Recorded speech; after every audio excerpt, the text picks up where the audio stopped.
എന്ന് പറയുന്ന അധികാരത്തോടെ ക്രിസ്തുവിനോട് ചേർന്ന് വസിക്കുവാനും അവൻ അവസരം നൽകുകയാണ്. ഇങ്ങനെ ക്രിസ്തുവിൽ വിശ്വസിച്ച് ക്രിസ്തുവിനോട് ചേർന്ന് ജീവിക്കുന്ന എല്ലാ പ്രിയപ്പെട്ടവർക്കും കർത്താവിന്റെ വരവിൽ എടുക്കപ്പെടുവാൻ, കർത്താവിനോട് ചേർന്ന് നിത്യതയിൽ എത്തിച്ചേരുവാൻ അവകാശം നൽകുക. മരിച്ചതിനു ശേഷം നടത്തുന്ന കർമ്മങ്ങൾക്കോ ആചാരങ്ങൾക്കോ അനുഷ്ഠാനങ്ങൾക്കോ കുർബാനകൾക്കോ കുംഭസാരങ്ങൾക്കോ തീർത്ഥാടനം ഒന്നും തന്നെ ഒരു മനുഷ്യരെയും സ്വർഗത്തിൽ കൊണ്ടെത്തിക്കാൻ കഴിയാതിരിക്കുമ്പോൾ, ജീവിച്ചിരിക്കുമ്പോൾ ഇതാകുന്ന സുപ്രസാദകാലം, ഇതാകുന്ന രക്ഷാ ദിവസം.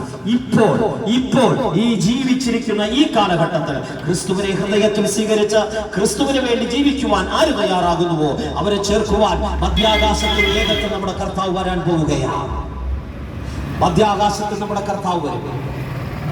ഇവിടെ അവനെ കാത്തിരിക്കുന്ന വൃതന്മാരെ ചേർക്കുവാൻ, അന്ന് കൈവിടപ്പെട്ടു പോകാതെ ആ ദൈവസന്നിധിയിൽ നിത്യതയിൽ നിത്യമായ സമാധാനത്തിൽ നിത്യമായ സന്തോഷത്തിൽ എത്തിച്ചേരുവാൻ ഒരേ ഒരു മാർഗമേ ഉള്ളൂ, ക്രിസ്തുവിന്റെ മാർഗം. ആ ക്രിസ്തുവിന്റെ മാർഗത്തിലേക്ക് നിങ്ങളെ ക്ഷണിച്ചുകൊണ്ട് വാക്കുകൾക്ക് വിരാമം കുറിക്കുന്നു. ദൈവം നമ്മെ സഹായിക്കട്ടെ.